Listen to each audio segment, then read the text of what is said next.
Hoje eu resolvi conversar para falar sobre o medo. Você tem medo de quê? A gente vai e começa a colocar um monte de coisa que a gente tem medo, né? Tem mulher que fala, Miguel, eu morro de medo de barata. Eu tenho medo de rã. Eu tenho medo do escuro. O medo, gente, ele, em determinados momentos da vida da gente, ele é muito importante. Porque o medo é que faz você, de repente, parar e pensar a respeito de dar o próximo passo. Tem um medo que é real, aquele que está na frente da gente, cara, lá vem um cachorro olhando para mim, ele está mostrando os dentes, ele vai me morder, é o medo real. É um assaltante que está chegando ali com uma arma para te assaltar, é um medo real. É um carro que está em alta velocidade na estrada, você está dentro do carro ali, é um medo real. E tem o medo imaginário. É sobre esse medo imaginário que eu gosto de conversar. Por quê?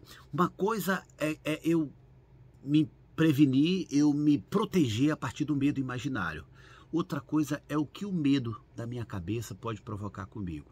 O tanto que ele pode travar a minha vida. E a gente precisa conversar sobre isso.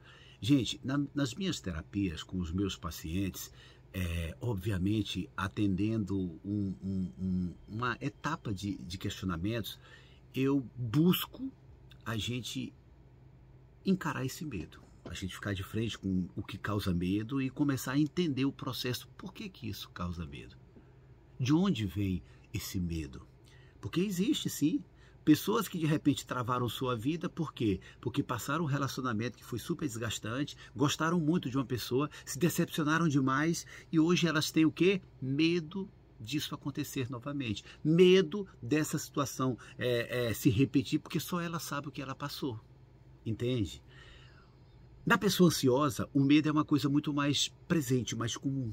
Porque eu começo a ter medo das coisas e eu imagino que sempre vão dar errado. A ansiedade, ela é muito próxima do medo. Você pode olhar a pessoa ansiosa e falar, meu Deus, não vai dar certo, não, isso não é para mim. Será que vai acontecer? Eu tô com medo de dar errado. E aí acaba travando. E a gente precisa entender que em determinados momentos da vida, o meu medo precisa ser respeitado, eu preciso ouvir o meu medo para evitar coisas que são reais, mas em alguns momentos da minha vida eu preciso encarar esse medo imaginário, porque senão eu não dou o primeiro passo. Ou então, em alguns casos, eu tenho que dar outro passo na vida, mesmo com medo. Vai com medo mesmo. Já viu essa frase? Tem circunstâncias. Tem situações na vida da gente. Então, o medo, ele pode ser um parceiro para te preservar, mas ao mesmo tempo ele pode ser uma trava na sua vida. O que é que você está deixando de fazer na sua vida por medo? Tipo, vivo uma vida com uma pessoa. Essa pessoa só me faz mal. Essa pessoa não está me fazendo bem. Essa pessoa me ignora, me distrata, mas eu tenho medo de ficar sem ela. Olha que coisa louca. Tenho medo. Por quê? Porque, de certa forma, você construiu na sua cabecinha aquela velha frase que é bem conhecida, que diz, ruim com ele, pior sem ele. Será que é pior sem ele? Será que é pior sem ele? Eu gosto muito de lembrar da injeção Bezetacil.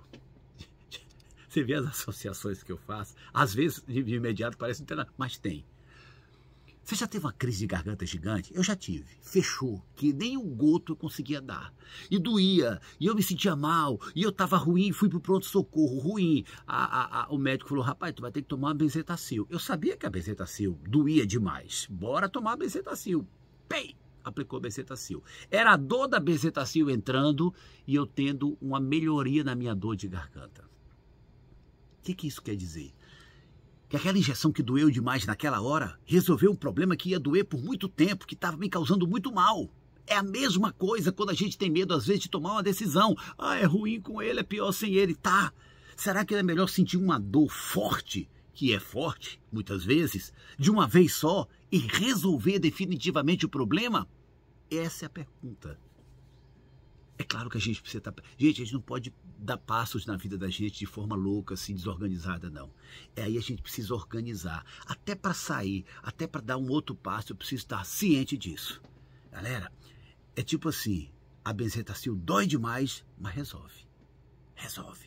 Se eu deixasse a crise de garganta por si só e não tivesse coragem de encarar aquela injeção, quanto tempo ia demorar? Não sei. Poderia trazer outros problemas? Possivelmente. Eu ia sofrer mais tempo? Sim. Assim é a vida de quem é triste do dia a dia e tem medo de se livrar dessa relação, porque tem medo do que vai acontecer lá na frente. É como se você estivesse tomando a gotinha de veneno a cada dia. E tô ali. E não consigo porque eu tenho medo. É sobre essa força que você tem e que você precisa encontrar que a gente está falando. E você tem força. E você vai encontrar essa força, mesmo que você precise pedir ajuda. Não tenha medo de buscar auxílio. Não tenha medo de pedir ajuda. Não tenha medo de encarar a sua força. Não tenha medo de encarar o desconhecido. A gente só dá um passo diferente, conquista coisas novas, quando a gente não tem medo de encarar o desconhecido. É sobre isso que eu estou falando. Seu medo pode te ajudar? Pode. Mas seu medo pode ser um freio de mão na sua vida. Travar. Vamos conversar sobre medo? Vamos tratar esse medo? Vamos encarar esse medo? Porque uma hora vocês entram num acordo, tá, né? Você pode vir medo até determinado momento. Aqui eu não aceito mais não. A partir daqui sou eu quem cuido. E vai dar certo. Tá certo? Vai dar certo. Encarando, entendendo, respeitando, obviamente, mas não baixando a cabeça pro medo. Tá bom?